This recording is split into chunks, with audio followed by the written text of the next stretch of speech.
Hey everybody, welcome to the Facilitator's Tool Chest blog for July of 2023. Today we have the unique opportunity to share a conversation with Daniel Adams, and it is a special conversation as Daniel's been on a very unique journey. For all practical purposes, his journey started in 1990 when he killed his partner, his wife, Tracy, in a domestic violence incident.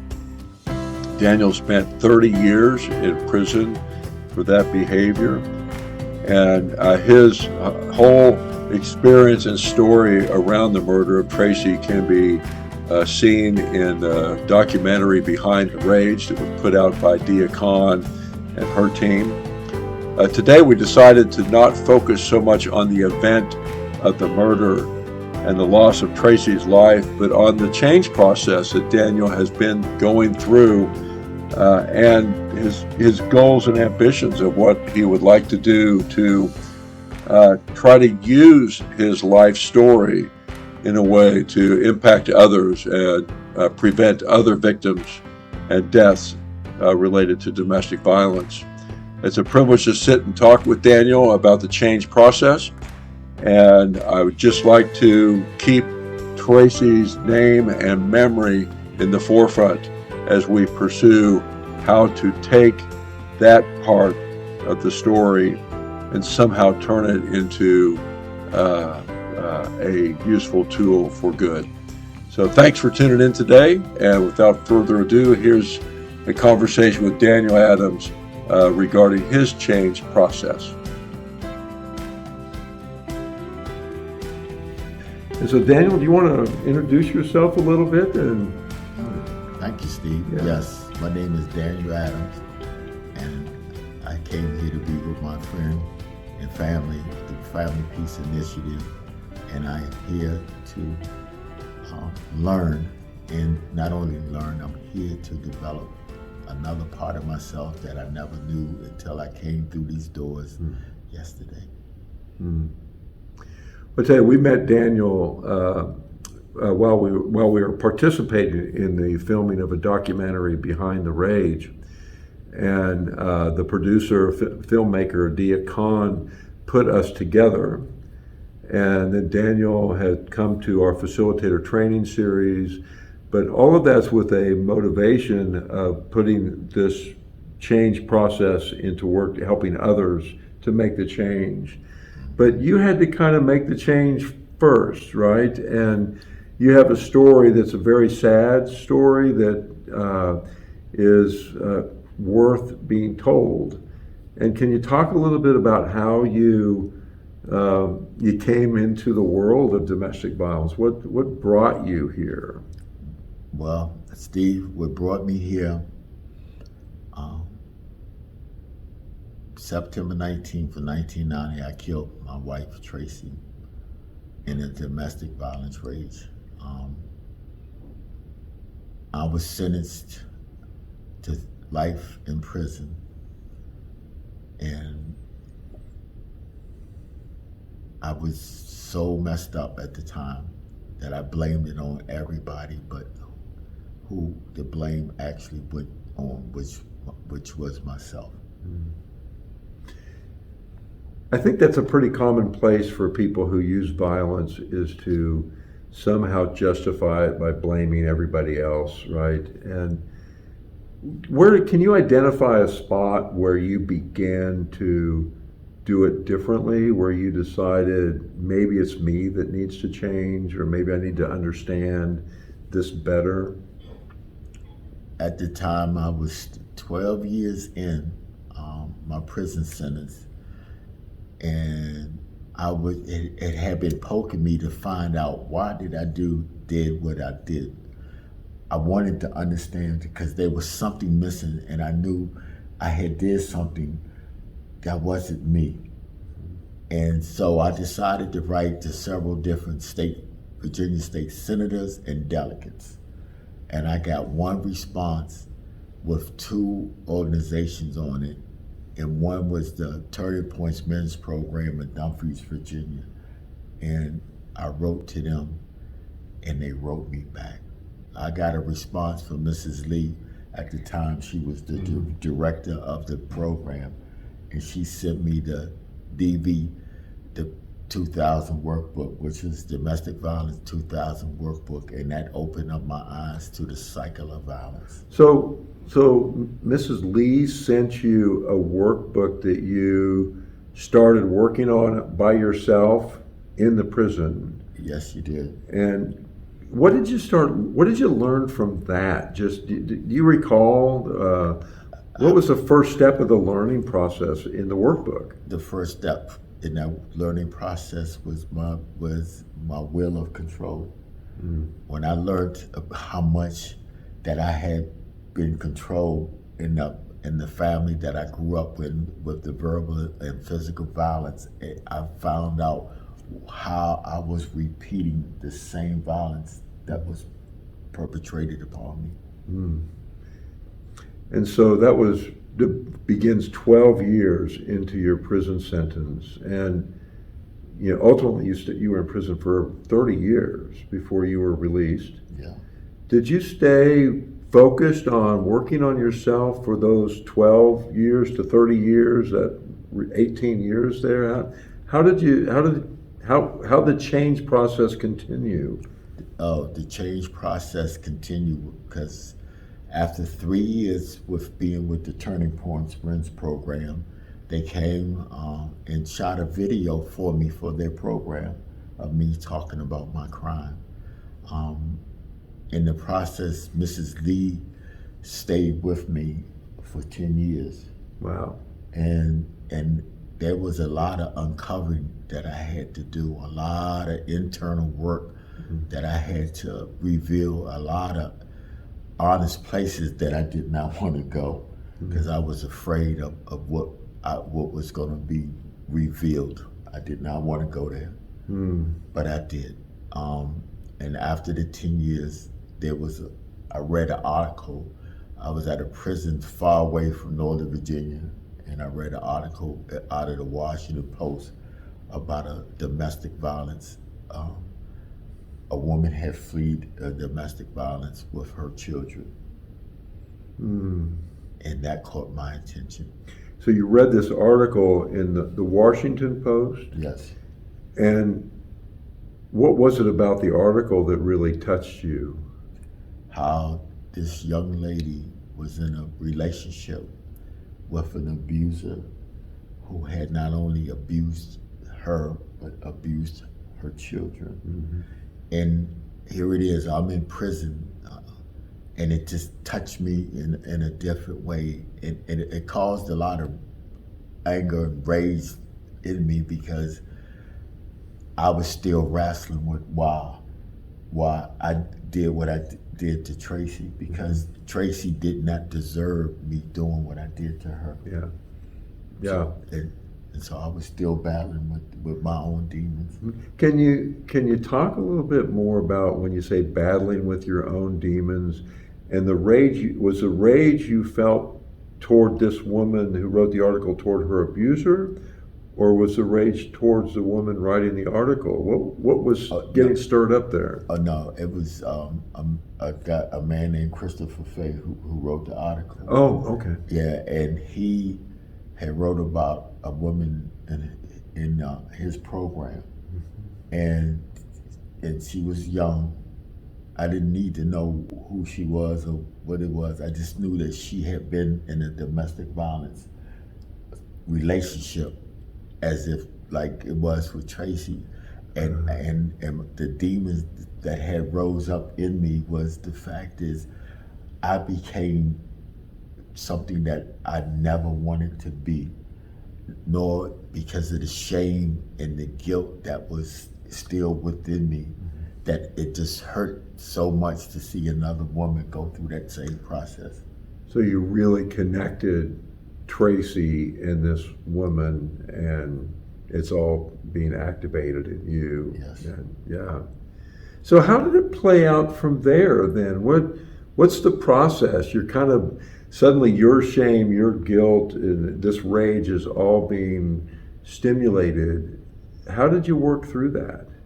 Well, at the time, from that article that I read, I reached out to my sister to give me the address to the person who had wrote the article, and she did. And I wrote to him, and he wrote me back, and he came to visit me for 1 hour in prison. And then from that point, he wrote other letters to me asking me to know more about my connection to domestic violence, and I needed to answer those questions with a level of integrity that I had never experienced in my life before. Wow. And I was telling him stuff that I had been holding inside of me, and I was putting it on paper so much that sometimes I would have to stop for a while or even a day or two before I could come back and answer those questions. Can I ask you a question here? Yes. Just as an example, what was one of the things that, and you're welcome to share nothing or as much as you like, what was one of the things that you were holding on to so desperately that questionnaire, that form invited you to share? Had I ever been in any other relationships that I had acted out in violence towards any other women that I had been with? And I had to answer yes. I had to answer yes. And what was it that made that so difficult for you at the moment when you realized I have to answer this honestly? What were the forces trying to keep you from answering honestly? The forces that was keeping me from answering is because I didn't want to look at myself.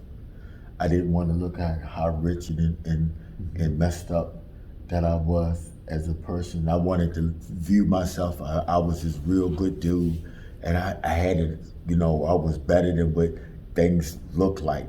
But no, I was not a real good dude. I was a real rotten person, and I was taking out what happened to me out on the women because I didn't know what to do with my emotions. So you were blaming and externalizing all this stuff because you didn't want to touch the part of you that was just this rotten, what you described as a rotten person. You're trying to distance yourself from that as much as you could. Yes, I could. And a part of what kept me doing my distancing was me using drugs. And not only was I using drugs, I abused drugs, and I used drugs while I was incarcerated on a daily basis as well. So this was all a real process for you of reaching out for help, and then finally someone is saying, let's get down to brass tacks here, and let's start by taking some real ownership of who you are as a man. And you've mustered the courage to look at yourself more honestly at that point. In that point, I came to label it as I'm looking in the abyss and having the abyss look back at me. And if you put that into a feeling, what's it like to be looking into the abyss and the abyss is looking back at you? What is that moment or that experience? What was the feeling generated at that spot? It was the most frightening part in my life because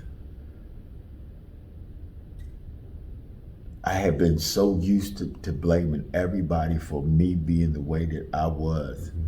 And for me to take ownership of what I had done in my life was, however, the best thing I could have ever done, but it was the most frightening thing that I had ever done because I did not want to look at Daniel because Daniel hated Daniel so much. And I didn't want to just look at me and just open up my being and say, this is what you have done with your life. This is who you are. at this point in your life. And but I just wanted to stop hurting, and I wanted something different to happen in my life. Wow.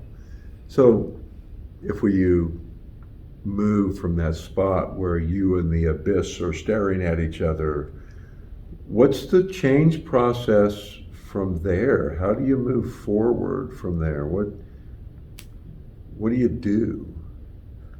Well, it was several groups several programs while I was in prison, and one was the Houses of Healing, and I took that and I became motivated in the group.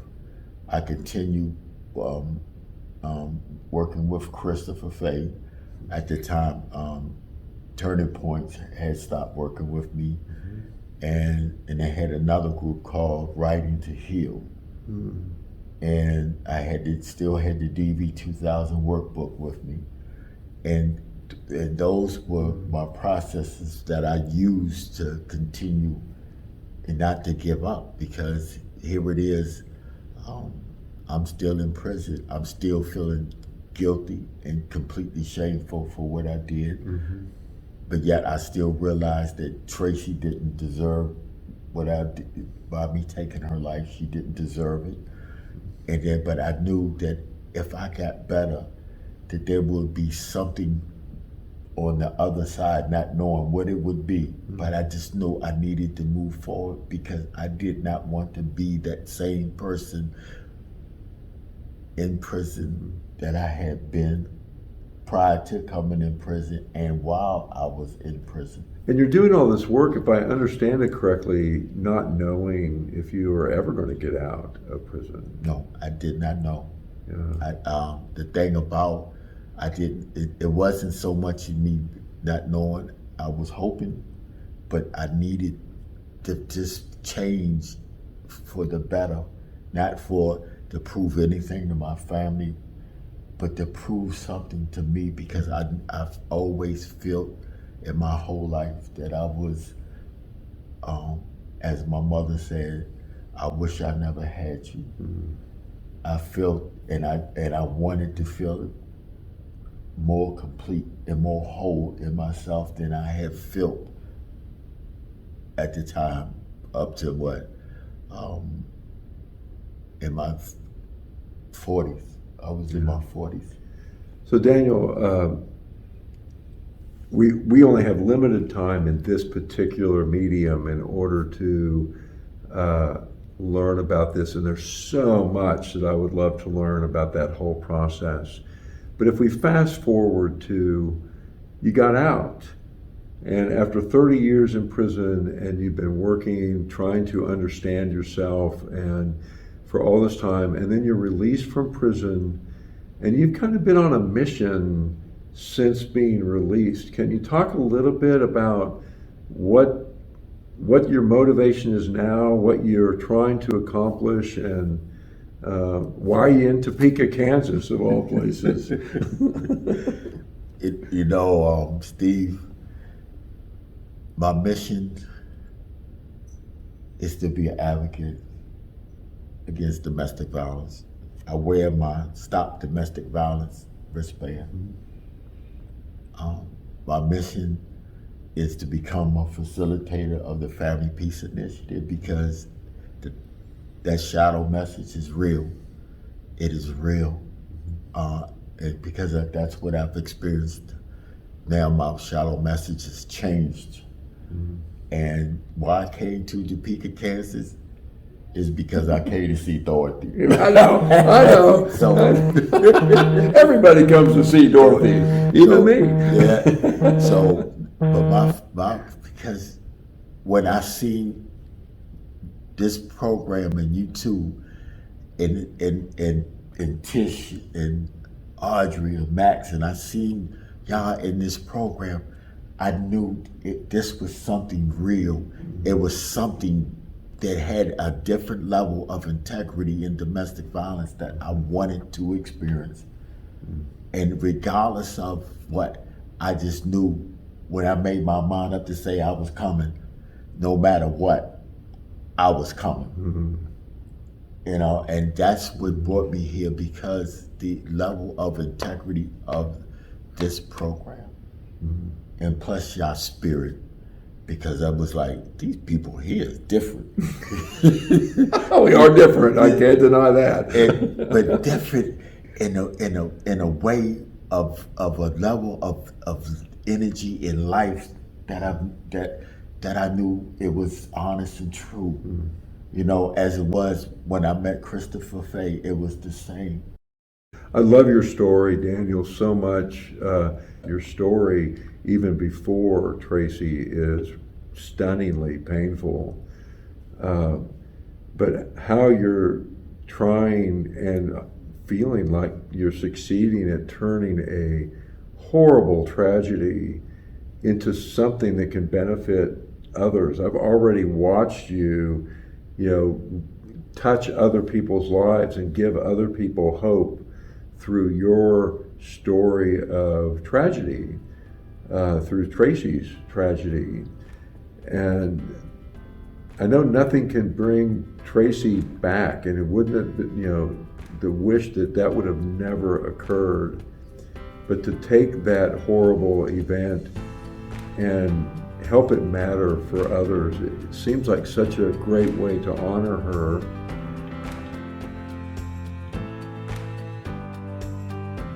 Thank you all. That's what we have time for today. I appreciate you all tuning in. If you're interested in learning some about our work and our trainings, you can go to our website, www.familypeaceinitiative.com. We always have trainings going on almost monthly, and you're welcome to join us, and we'd love to have you be a part of what we do. And thank you, as always, for everything that you do in the world of trying to end domestic violence. And look forward to seeing you next month in August. Holy cow, the summer's almost over. Yeah.